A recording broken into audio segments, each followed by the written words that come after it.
লোকমান হাকিম তার সন্তানকে উপদেশ দেয়।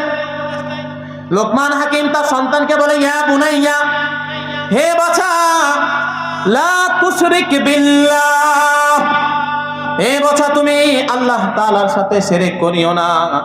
আমরা আমাদের সন্তানদেরকে উপদেশ দিব। এক নাম্বার আমাদের উপদেশ থাকবে, বাছা, হে আমার প্রিয় সন্তান, কলিজার টুকরা সন্তান, আমি পিতা হিসাবে তোমাদের কাছে আমার আদেশ, তুমি তোমার রবের সাথে শিরকি করবা না। এখন যদি পয়লা বৈশাখ পালন করতে চান তাহলে সেটা শিরক, নিঃসন্দেহে শিরক। এই জন্য আমরা কেউ এগুলোতে পালন করব না। পান্তা ইলিশের আয়োজন আমরা কেউ করবো না ইনশাআল্লাহ। সামনের দিন আমরা কেউ সামনে পয়লা বৈশাখে পান্তা ইলিশের আয়োজন আমরা কেউ করতে যাব না। কারণ আল্লাহ পাক রব্বুল আলামিন বলেন, লা তুশরিক বিল্লাহ, তুমি আল্লাহ তাআলার সাথে কি করবা না? শিরক করবা না। কেন করবা না? ইন্নাশ শিরকা লাযুলমুন আযীম, এই বান্দা তুমি যদি শিরক করো, এই শিরকটা হচ্ছে সবচাইতে বড় জুলুম, এই শিরকটা অনেক বড় জুলুম। এই জন্য তোমরা কেউ আল্লাহ তাআলার সাথে শিরক করিও না। আমরা আমাদের সন্তানকে এক নাম্বার সর্বপ্রথম উপদেশ দিব, তুমি যাই করো তুমি আল্লাহ তাআলার সাথে শিরক করবা না। কেননা এটা তোমাকে জাহান্নামে নিয়ে যাবে। যেই ব্যক্তি আল্লাহ তাআলার সাথে শিরক করে সে কখনোই জান্নাতে যেতে পারে না। আমরা যদি শিরক করি আমরা কেউ জান্নাতে যেতে পারবো না। এই জন্য আমাদের সন্তানকে নিজে বাঁচবো, ওয়া আনফুসিকুম ওয়া আহলিকুম নারা, আমি বাঁচবো, আমার আহলে ইয়াল পরিবার পরিজনদেরকে বাঁচাবো ইনশাআল্লাহ। এই উপদেশটা আমাদের সন্তানকে দিতে পারবো তো ইনশাআল্লাহ। 2 নাম্বার, লোকমান হাকিম আলাইহিস সালাম তার সন্তানকে বলে, বাছা, তুমি তোমার পিতামাতার সাথে সৎ ব্যবহার করো, তোমার পিতামাতার কৃতজ্ঞতা আদায় করো। আজকে আমাদের সমাজের ভিতরে পিতামাতা আছে, কিন্তু আমরা আমাদের পিতামাতার সাথে সৎ ব্যবহার করতে পারি না, জানি না। আমাদের পিতামাতা আছে, আমাদের পিতামাতার কৃতজ্ঞতা প্রকাশ করতে জানি না।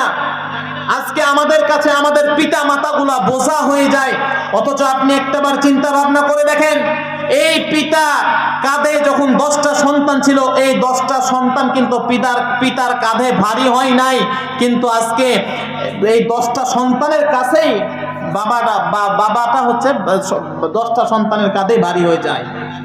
রাখতে চাই না, যখন বাবা বৃদ্ধ হয়ে যায় সন্তানদেরকে রাখতে চাই না, বা পিতাকে রাখতে চাই না, বোঝা হয়ে যায়। অথচ লোকমান হাকিম আলাইহিস সালাম বলেন, তুমি তোমার পিতা মাতার কৃতজ্ঞতা আদায় করো, তাদের সাথে সৎ ব্যবহার করো। আজকে আমাদের পিতা মাতার সাথে সৎ ব্যবহার কোনোভাবেই করি না। পিতা মাতার সাথে উচ্চ স্বরে কথা বলি, পিতা মাতাকে আমরা ধমক দিই। এই জন্য আল্লাহ পাক রব্বুল আলামিন কড়াভাবে নিষেধ করেছেন যে তোমরা কেউ পিতা মাতার অকৃতজ্ঞতা করিও না, তোমরা প্রত্যেকেই পিতা মাতার কৃতজ্ঞতা প্রকাশ করো। যাদের পিতা আছে তারা অবশ্যই, আপনাদের হাতে পায়ে ধরে বলতেছি, যাদের মাতা পিতা বেঁচে আছে, জীবিত আছে, তারা প্রত্যেকেই আপনাদের পিতা মাতার সাথে সৎ ব্যবহার করবেন। আর যদি কোনো সময় খারাপ ব্যবহার করে থাকেন, আপনি আপনার পিতা মাতার হাত পা ধরে মাপ চাইবেন, মাপ করে দেন। কারণ আল্লাহ পাক রব্বুল আলামিনের কাছে পিতা মাতার দোয়া কবুল হতে কোনো পর্দা লাগে না, সেই দোয়া আল্লাহ পাক রব্বুল আলামিন কিন্তু কবুল করে ফেলে। এজন্য আপনারা অবশ্যই পিতা মাতা যদি থাকে আর যদি খারাপ ব্যবহার করে থাকেন, আজকে মাপ চেয়ে নেবেন, আল্লাহ পাক রব্বুল আলামিন আপনাকে মাপ করে দেবেন ইনশাআল্লাহ। 3 নাম্বার, লোকমান হাকিম আলাইহিস সালাম তার সন্তানকে বলে,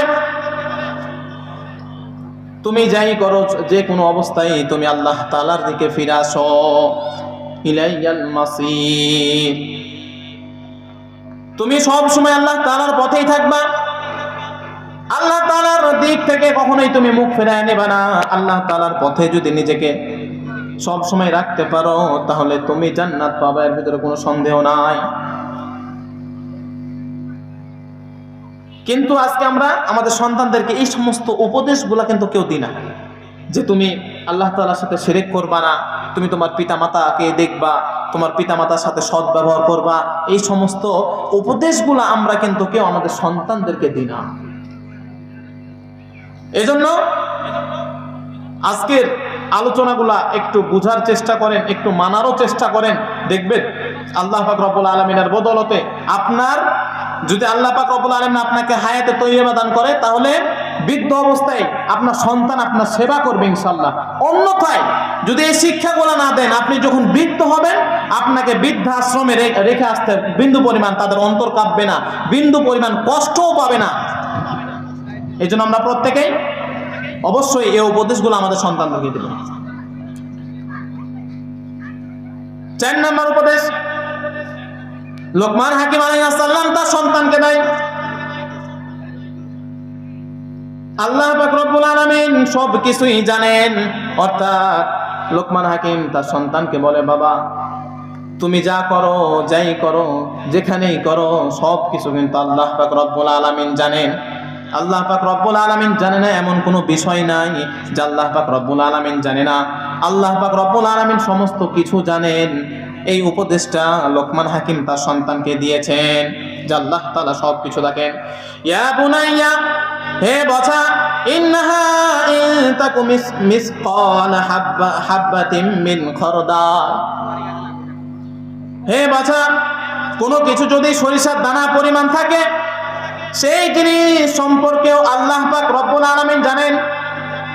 যদি 7 সমুদ্রের নিচে কালো কুচকুচে পাথরের উপর কালো পিপিলিকা কালো পায়ে হাঁটে, সেই পাকেও আল্লাহ পাক রব্বুল আলামিন দেখতে পায় এবং সেই পায়ের আওয়াজ আল্লাহ পাক রব্বুল আলামিনের কর্ণকলে পৌঁছায়। এই জন্য আমরা প্রত্যেকেই অবশ্যই আমরা আমাদের সন্তানদেরকে উপদেশ দিব যে আল্লাহ তাআলা সব কিছু জানেন। আজকে আমরা আমাদের সন্তানদের হাতে টাচ ফোন দেওয়ার পরে রাত্রে ছেড়ে দিই, আমার সন্তানগুলা ওই টাচ ফোন নিয়ে রাত্রে বেলায় নির্জনে কি করে এই সেই তদারকি আমাদের নাই। অথচ আমি গার্জেন বা পিতা হিসেবে আমার কর্তব্য হলো আমার সন্তান কি করতেছে, নেশার সাথে জড়িত হয়েছে কিনা, এই জিনিসগুলা তদারকি করা। গার্জিয়ান বলে কাকে? গার্ডিয়ান কে? যে আপনার জীবনে তদারকি করবে, যে আপনার জীবন সম্পর্কে বা আপনার জীবনকে দেখবে, তাকে তো গার্জিয়ান বলে। আপনার ভালো মন্দ সুখ দুঃখ সবকিছু খোঁজ খবর নেবে, সেই তো হলো আমাদের গার্জিয়ান। কিন্তু আজকে আমাদের গার্জিয়ান গুলাও কেন জানি আজকে তারা গাফিল হয়ে গেছে সন্তানের প্রতি। এই জন্য আমরা প্রত্যেকে আমাদের সন্তানদেরকে ভালো ভালো উপদেশ দিব।